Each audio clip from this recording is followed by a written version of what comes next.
myself again. But it's the only way you're ever gonna learn. You look back and it's all in the past. I'm dwelling on that thought. Hi and welcome to a pre-recorded edition of NUFC Matters with me, Steve Wraith, and Mick Lowe's. And it is today that we find out who Mick's dream team is. We've done a lot of these over the last couple of years.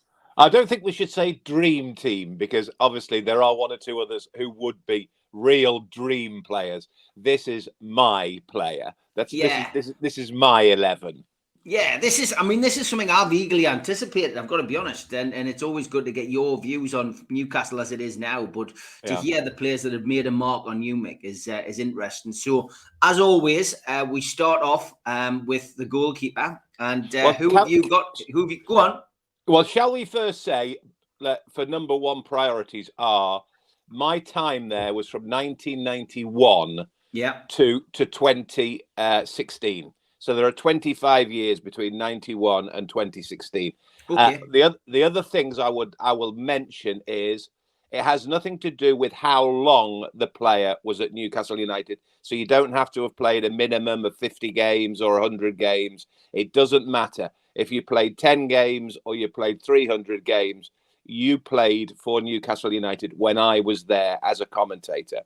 And the other thing we need to be very careful is it is purely personal, because a lot of these players either fell out with supporters or fell out with managers or fell out with you or fell out with me. Whoever they fell out with, whatever reasons why they left Newcastle United, it doesn't matter.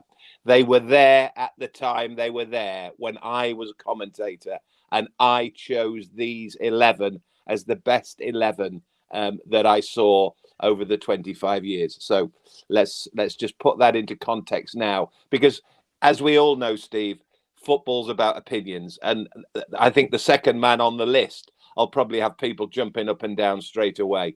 But let's have a go. Let's find out what we've got. Okay, who's your goalkeeper then, Mick? Well, the goalkeeper is the most bleeding obvious of the whole lot, and I suspect that any Newcastle United player, manager, supporter, whoever, for the last however many years, would have deemed to be the best goalkeeper in Newcastle in recent years is, of course, Shay Given. I mean, had Shay not ended his career at Newcastle, he would now be the all-time appearance maker at St James's Park. He's 460 odd games, whatever it was. You know, Jimmy Lawrence, the great keeper, he would have beaten his record. He would have beaten, of course, everybody's record.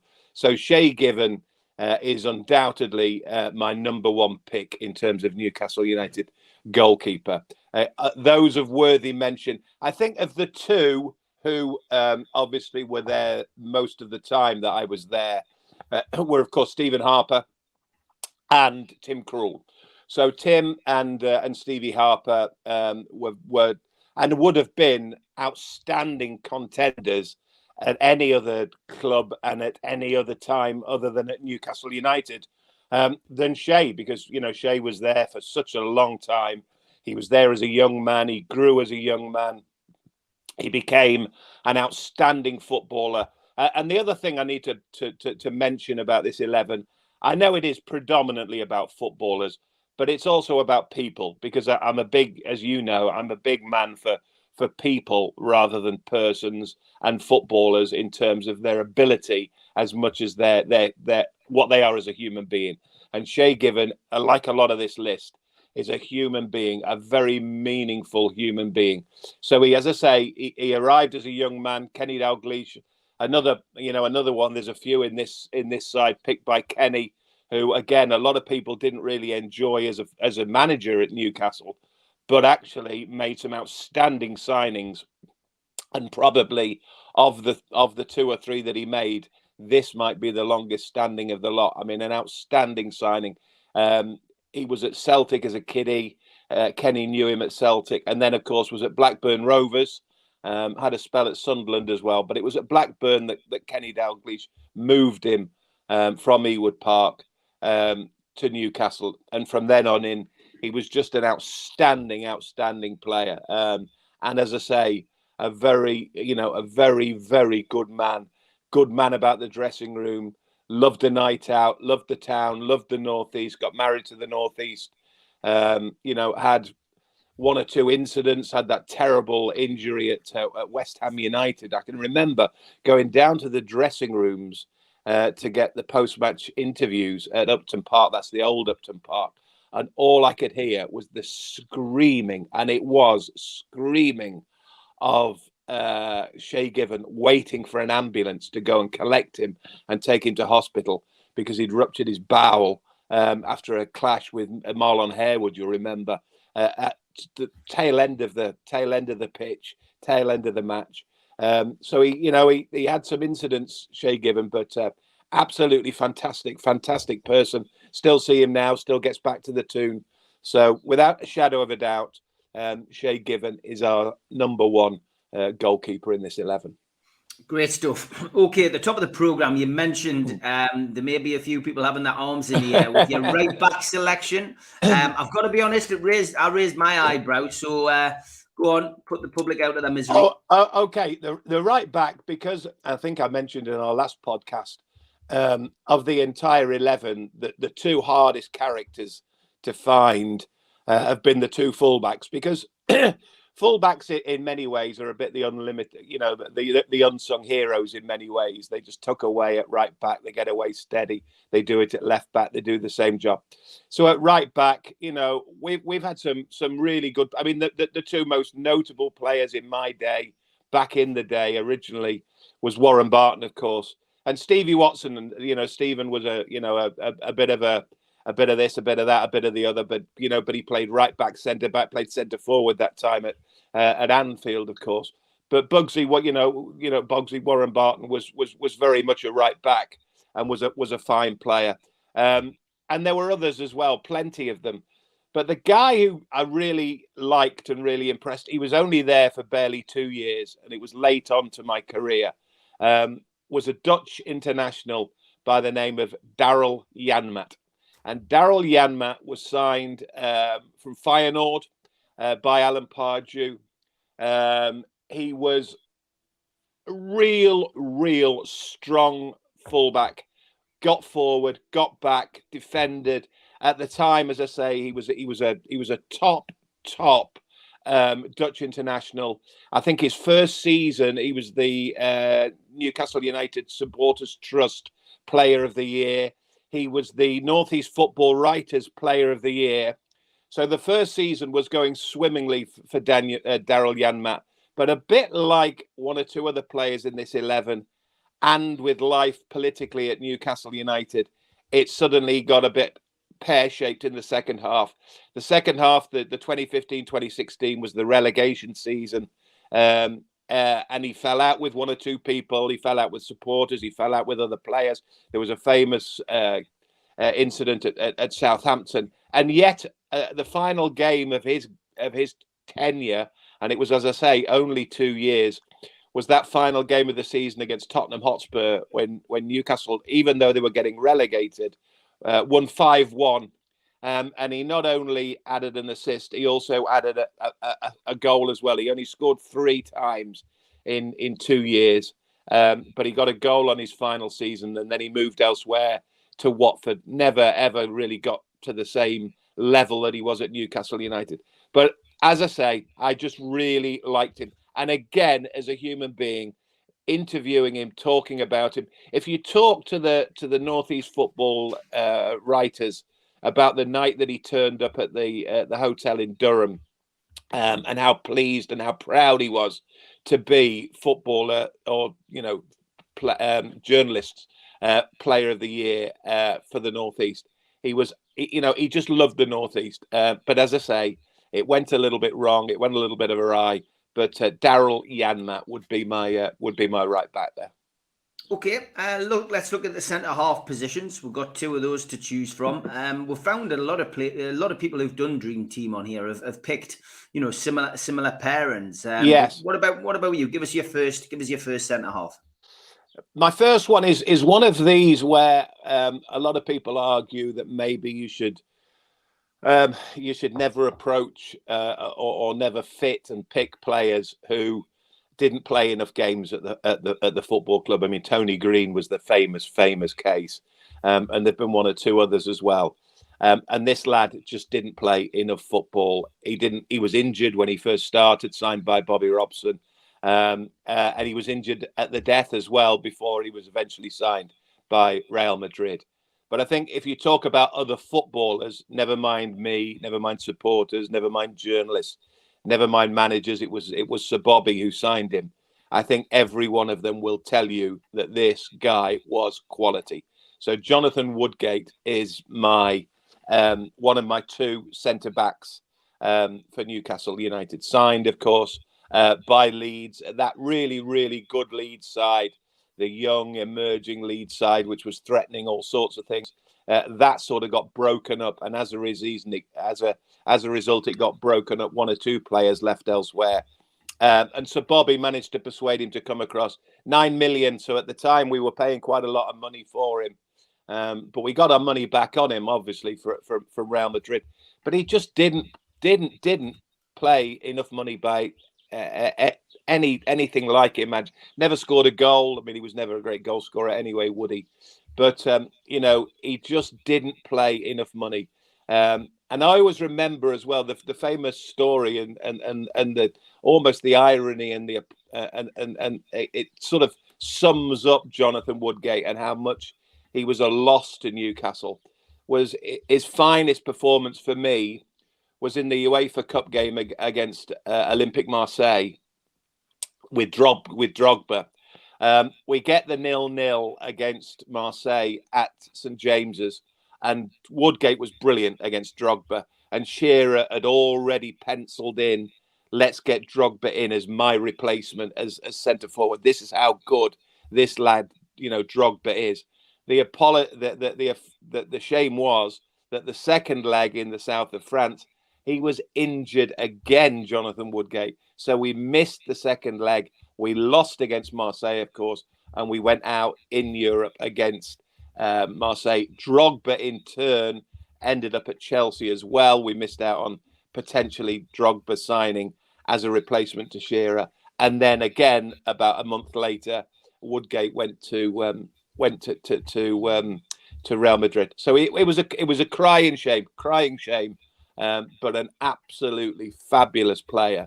And he would very definitely be one of my two centre backs in the 25 years. So who's alongside him then, Mick? So the alongside him is a sort of it's the sort of extreme, isn't it? It's you've got the guy who didn't play an awful lot of football to a guy who was very much a long stay. He was captain. He was very much a leader. He organised football. He organised players. He's a very, very good player. Argentinian international. Had been at the likes of Boca Juniors. We signed him from Deportivo La Coruña. But Fabrizio Colaccini was an absolutely outstanding centre-back.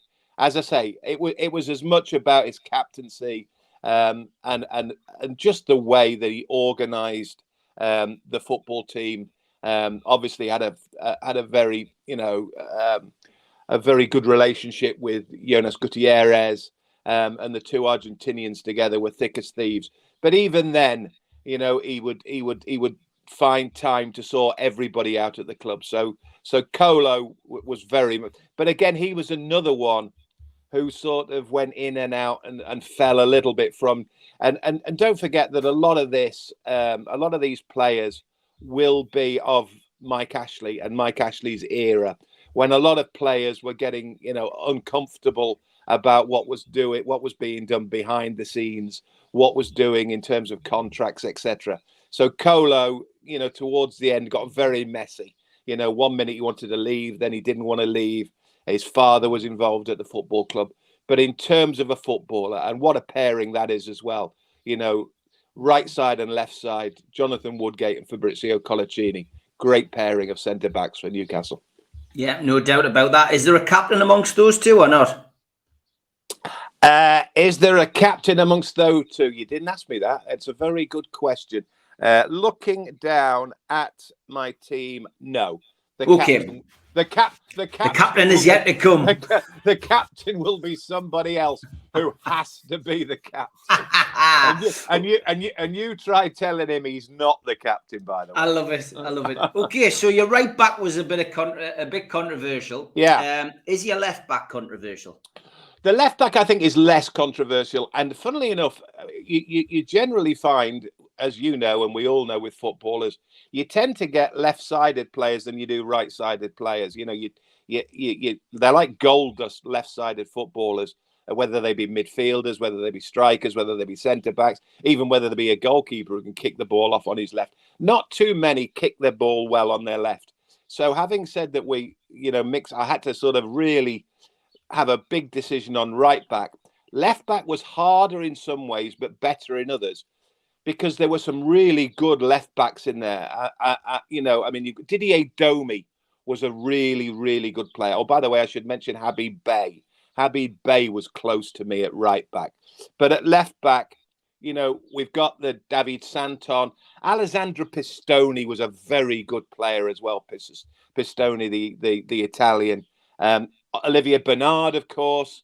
There were some very good left backs, and have some very good left backs. But the one I've gone for is a Spaniard who his nickname was the Bull, and he was a bull because he was a bull of a man. He'd get forward. He was a good defender. Didn't score too many goals. Scored one goal only against Nottingham Forest, but was at Newcastle for 6 years or so. And played very, very well, and then moved, of course, to Liverpool. Another one who was sort of not forced to move on, but chose to move on, and that is Jose Enrique. So Jose Enrique is my choice at left back. Good player, signed from Villarreal, was previously at Valencia, and then, as I say, went to Liverpool. Has had one or two problems of late, but is back and is fit again. And is a real good lad again. Of the 11. He's probably the quiet man. I'm just looking at that back four of Yanmat, Woodgate, Colaccini. They're not shrinking violets, although Colo could be a little bit quiet. But Jose Enrique was a quiet boy. Quiet, got on with his job, got on with his work. Was a very, very good player. So left back is Jose Enrique. Okay, good stuff. That's your goalkeeper and your back four sorted out. Into midfield now. So let's go on to the right side of midfield first, Mick. Who's on the right side? Right-sided midfield. And midfield, there is an absolute gallon of them to choose from. There's no point. I'll just throw the odd list in every now and then, or every name every now and then. There weren't too many actually outstanding wide on the right, because this guy is actually in the 11, but he's not in the 11. He started out at wide right, but I've moved him into the middle because you have to move him. But again, wide right. This is a lad who actually used to play at fullback right-hand side for his country, and still played for Peru during his time at Newcastle when he wasn't playing fullback. And that is, of course, the fantastic Norberto Solano. So Nobby Solano gets my pick, right-hand side, 40-odd goals, 2 spells at the club, of course. Another one who fell out of love with the game, got moved to Aston Villa, then came back to Aston Villa. Loved Newcastle United. Absolutely loved Newcastle United, Nobby. And as I say, was such a good player, such a clever player. You remember the little maestro, the nickname that was given to him by Maradona, when he was at Boca Juniors. And then the famous story, of course, about his wedding in Peru actually being, played out on national TV. I mean, this is how big this guy was. His entire wedding was on national television. But he came here. I always remember famous story from Gary Speed, who again will come on to him because he was he was not only the provider for Speedo, he was the provider for Alan, he was the provider for so many, Nobby Solano. But I always remember Gary Speed saying, you know, when they arrived, his first morning, nobody thought he was on the wrong. They thought he was on the wrong boots. You know, he couldn't kick the ball. His left looked left, his right looked left, and his left looked right. He was all over the place. They wondered who he was. He was a waif and stray of a player. But that was another thing about Nobby. You know, he wasn't the biggest in the world, but strong, right? You know, determination, right idea. Got English football. Was the first ever Peruvian, of course, of any sort at English football level. So Nobby Solano, right-hand side, gets my pick. Fantastic. Okay, let's go on to the left-hand side of midfield. Who's over there? Left side, again, I mean, we've been talking of late, haven't we, about ASM. Prior to that, we had Laurent Robert. Prior to that, we had Hatem Ben Arfa. All sorts of contenders, left-hand side, and predominantly French. But the most famous and probably the best French of the lot was Ginola. So David Ginola gets my pick in terms of left-hand side. Signed from Paris Saint-Germain. Signed, of course, by Kevin Keegan. But a bit like Jonathan Woodgate, only was there for 2 years or so. Was obviously an integral part of the 95-96 side.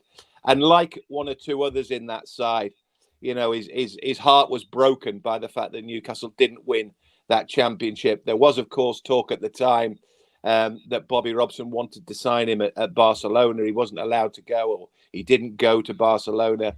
And then, of course, Kevin Keegan left. And having been sort of a little bit put out of his nose by Barcelona, and then of course, you know, the guy who signed him, who he was very, very close to KK. Once Kevin left, you know, Ginola, you know, he was off, and Tottenham Hotspur was signed in no time at all. But again, going back to the argument about Yanmat, and there are a couple of others who have to leave the football club for reasons that some choose to, some don't choose to, some have to, some didn't have to. You know, regardless of whether he left the football club, what he did for that time was absolutely phenomenal. And I will have to say, Steve, of all the goals I saw for 25 years, my favourite goal is still Ginola's goal against Ferencvaros. So Ferencvaros, when he's lifted the ball up one way, he's pulled it back the other one, and then he's volleyed it into the back of the net at the Gallagher. So Ginola's goal against Ferencvaros, still my favourite goal, and Ginola still for me the best left-sided, consistently. Didn't play an awful lot, but consistently, didn't do a lot of defending, but consistently was a great player getting forward. Okay, big shout out to our sponsor, Spider VPN, for all your internet security. Google Spider VPN. They come up at the top of the Google search list. They are the boys to trust. Thanks to skipsandbins.com. Telephone 0800 25 45 25 3. Email inquiries at skipsandbins.com. Website www.skipsandbins.com. Easy contract free and pay as you go waste collection. Thanks to L&G Family Funeral Directors, 01913897245. And a Garden of Healing Dispensary, CBD, hemp, and cannabinoid specialists, www.thegohd.com. Thanks to Arcot Interiors for all your kitchen necessities. Google Arcot Interiors. They come up at the top of the Google search list, and you can find them on Heaton Road, Newcastle. Thanks to qtechshop.co.uk, the makers of pool tables and snooker tables in Wales and Newcastle, and the guys who run our website, NUFCmatters.com. Thanks to Cleekai, meet the new game over screen, drop into a CleeRun device near you. You can get that on Apple Store, Google Play, and cleerun.game. Check out Jab Signature, jabsignature.co.uk. And thanks to Media Arts for all the help with the video technology. If you want to subscribe to the channel, and we are on 7 days a week, hit the Newcastle Legends logo in the bottom right-hand corner, and you can subscribe for free. Hit the thumb up to like the video. Click share to share to your social media, and drop into the comments box to speak to like-minded Newcastle fans. We're also available as a podcast on iTunes, Spotify, and Podbean, and other podcast providers. Usually goes up 24 hours after the show is finished. And if you subscribe to the channel, you can claim a free NUFC Matters car sticker. Just go to the website, nufcmatters.com. And we also support the food bank on this program, nufcfansfoodbank.co.uk. The matchday bucket is operational all year round. Just make a virtual donation today to help the food bank. Just a shout out as well for the event that we're having at the Marlborough Social Club. Tickets are a tenner from newcastlelegends.com. Saturday the 9th of April, 12 noon. Myself, Gibbo, Supermac and Holly will be talking Newcastle United on stage. And don't forget, if you're a member, then you can claim a pair of tickets for that event for free. Just go to nufcmatters.com to become a member, and you will also receive a scarf, a pen, a membership card, and a cup. And don't forget as well, the Alan Shearer raffle is still ongoing. Win 2 VIP tickets for the event, which takes place at St James's Park on the 7th of April in the Barracks. 2 VIP tickets worth over £500 are available. £5 a ticket for the raffle. nufcmatters.com is the place to go to enter that raffle. If you want to buy a ticket for the event, then just go to the website 260dinner.co.uk. And don't forget, the women are at St James's Park on the 1st of May. The women's football team playing Barnsley. Tickets are £3. Get yourself up there to the ground. It will be good to support the ladies' team in their first competitive match at St James's Park. Okay, on to the next midfield player. So let's go with one of your central midfield players now, Mick. Yeah. As I say, an absolute bucketful of midfield players. I mean, your great friend, my great friend, and dearly loved him as a player and still now. Lee Clark would have been, he would have been in many, many sides. You've got David Batty in there. You got Didi Hamann, Kieran Dyer. I love Kieran Dyer. I had a lot of time for Kieran Dyer. There's been some very, very good midfield players.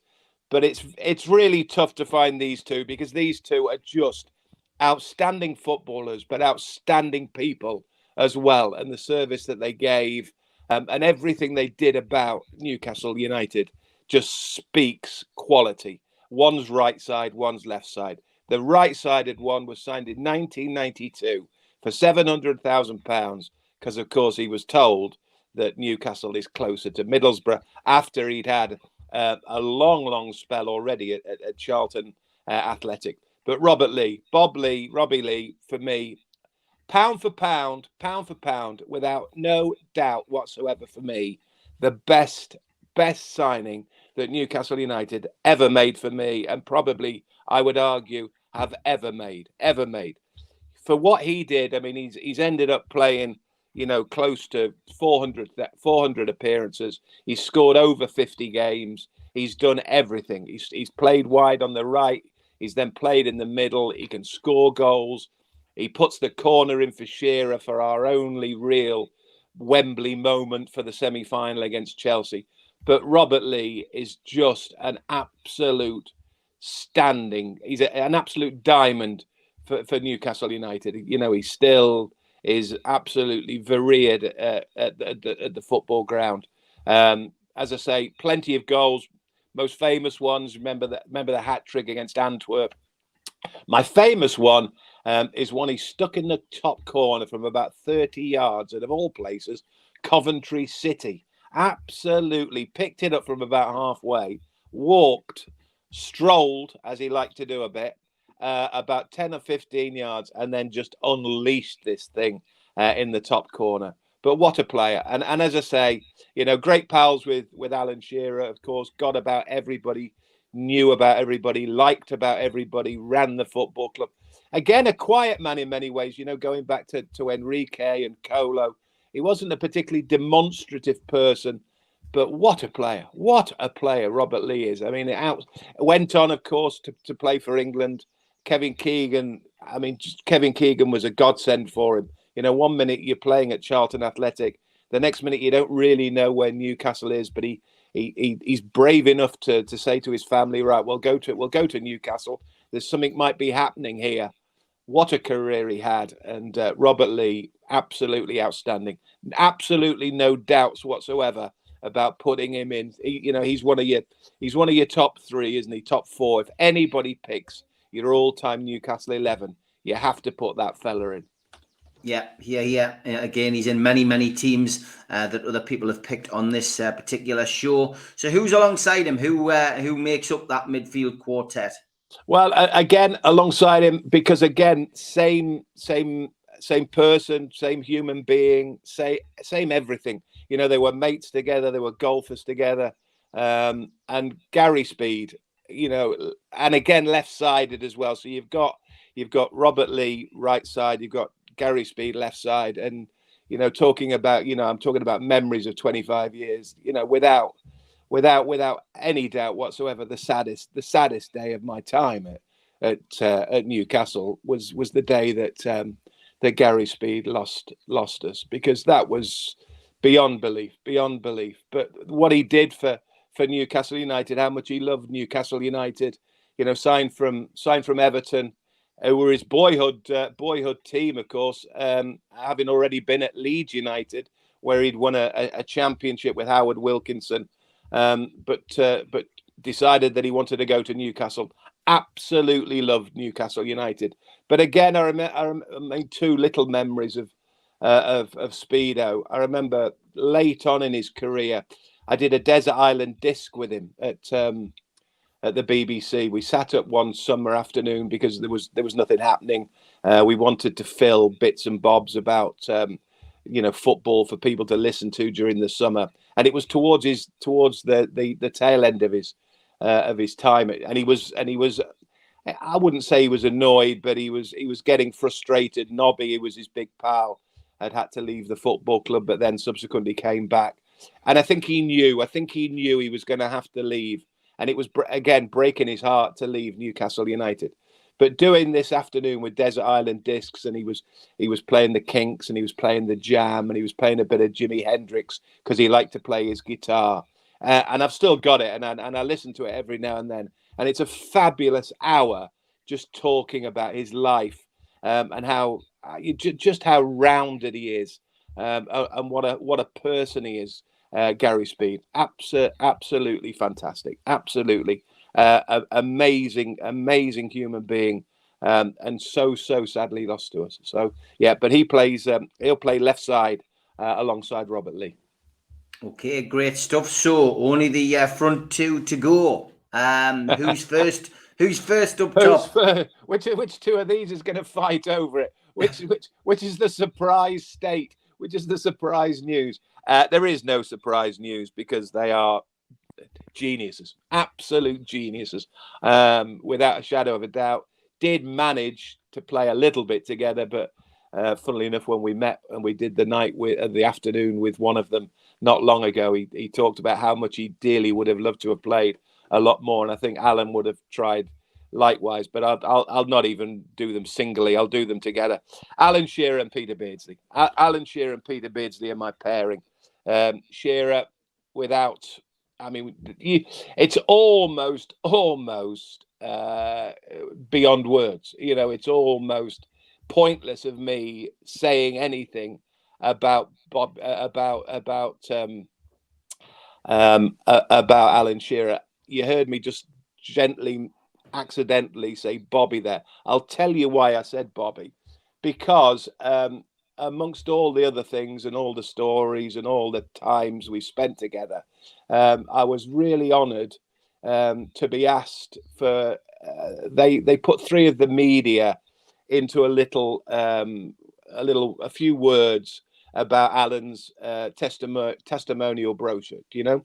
Yeah. And his testimonial game against Celtic. So if you read the brochure, I think Martin Tyler says a few words. I think somebody from the Sun says a few words. And somebody asked me to say a few words. And I still have it, and I still say it, because I was lucky enough in 1990 and for 2 or 3 years to work with Bobby Moore. And I remember saying in that testimonial brochure, the best way of me talking about how great Shearer is, it is that he is almost peas in a pod to Bobby Moore. The way, the similarity they have, the way that they treat princes with paupers, the way that they get, they have a rounded sense. They don't lose their head. They treat people properly. They are good, proper human beings. And then on top of that, they are outstanding footballers who then, of course, go on to be England captains. So the best thing I could ever say about Alan Shearer is that Bobby Moore and he would have been, that if they sat in a room together, the pair of those two, what a conversation they would have, because they are just absolute godlike footballers. So, regardless, forget the 206 record breaking. I still remember my commentary of the Portsmouth goal, which gives me goosebumps the day that he broke Jackie's record. But he's just a proper person, and he's still doing it now. He's doing it for the media, and more importantly, he's doing it for his home, as his house as well. So he's putting a little bit back to society as well. So Alan Shearer is one. Beardsley, again, talk about the Time Theatre when we were together a month or so ago. Just listen to him. Just talk about the fact that he's in factories and he's trying to get a break at Cambridge. He's trying to get a break here. He's trying to get a break there. He can't get a break to save his life, but he keeps going. He keeps surviving. He keeps trying to get it. He goes to Vancouver. He goes, he gets a little bit of a chance at Manchester United, but it doesn't work. He goes to Carlisle, and eventually he gets a break at Newcastle, and then all of a sudden, and he turns out to be again, going back to the World Cup finals in 1990, very much part of that as well. But what a player! 2 times at Newcastle, of course. So again, he's not only a great player, he's a great player of one era and a great player of another era. I mean, how good is that? That you go there as a young man and you impress the Waddles and the Keegans and the McDermotts of the world, who look at you and think, "Cool, blimey, this kid's not bad." And then however many years later, what is it, nearly 20 years later, or not 20 years, but 15 years later, 10 years later, he then suddenly gives the ammunition to Andy Cole, and he starts making the younger players at Newcastle in 1993, makes it work there as well. And KK finds him again, gets him back. And again, you just wish you'd had 10 years of him back in the 90s, in the same way that I'm sure in the 80s, they wanted him 10 years in the 80s. But in between times, he goes to Liverpool, he goes to Everton, he plays England. Absolutely outstanding player.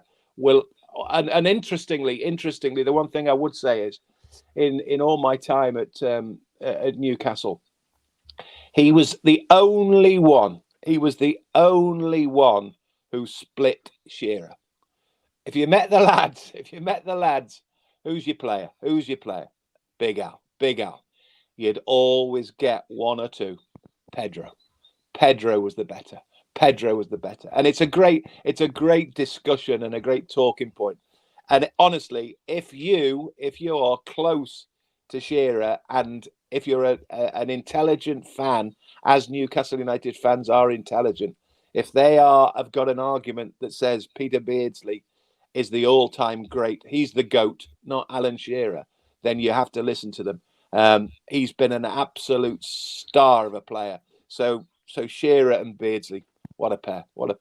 Fantastic pairing. That's your 1 to 11. Who's on the bench? You've got 3 subs, Mick. First up, right. The subs, I've gone from one of each. So I've got a defender, I've got a midfield player, and I've got a striker. Now this is very, very random, because you're just trying to. Right. So I'm gonna do it in reverse order. I'm going to go with my strikers. And again, there's one or two, but I have to say, I think, again, going back to the Woodgate, going back to the Ginola scenario about didn't play enough games, we just didn't have enough of Celez. And we really, really should have seen more of Celez, because the guy is, again, going back to being a proper person, a proper human being, and again, he loves Newcastle. He absolutely lived the dream at St James's. And Kenny Dalglish, for whatever reasons, decided it was time to go. He had to go. He goes to Tottenham. And then, of course, Alan picks up the injury pre-season at Everton. They actually have the audacity to ask Sir Les to come back.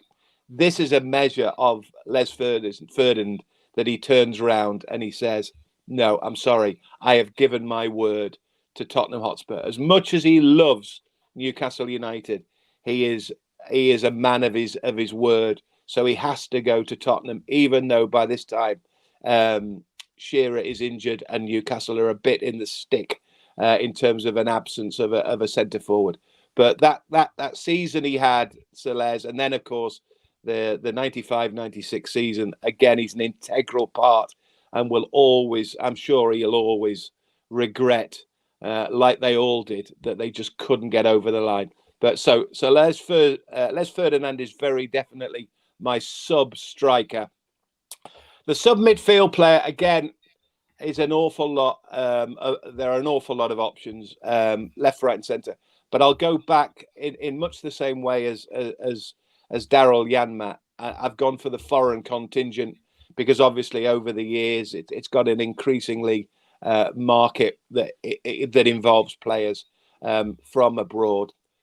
But this guy, even though he was French, even though he was foreign, even though his language, his English wasn't great initially, he just got it straight away. He got it. You'd see him walking around the town.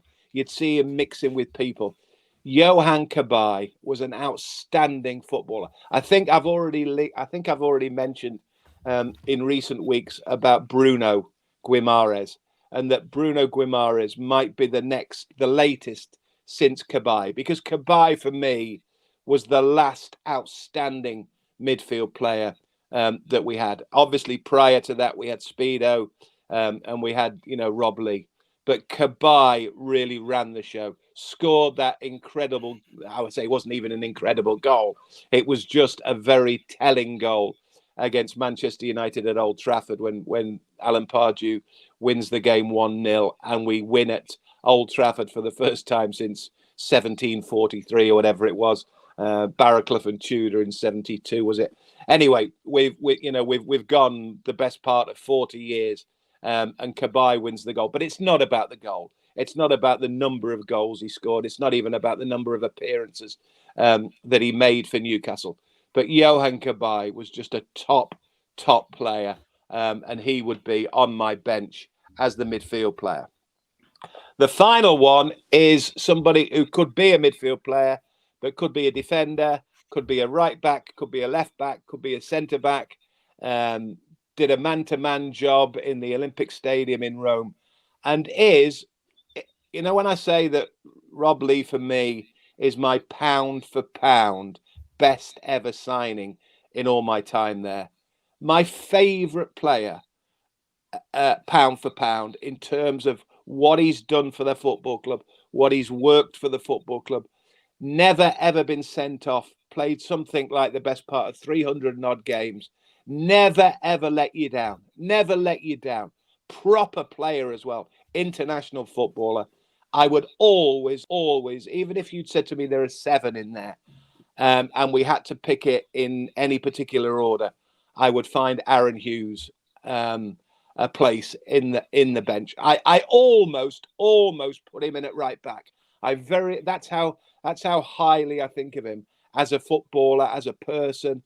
And the fact that he's just genuinely been a fantastic servant for Newcastle for a long time, and then went on to have a fantastic career at Fulham, amongst others. But Aaron Hughes was very close to right back. I could have almost put Aaron Hughes in against Daryl Yanmat, and even the Warren Bartons, even the Stevie Watson. I love Aaron Hughes, but I put him on the bench. So Hughes, Cabaye, and Ferdinand are my subs. Okay, so the team is picked. Who is going to manage this team, Mick? Again, I mean, there's a part of me thinks, is it difficult? Isn't it difficult? Is it absolute stonewall, or do we think about this, or do we think about that? But no, you don't. It's a bit like, is there another option to Rob Lee? No. Is there another option to Speedo? No.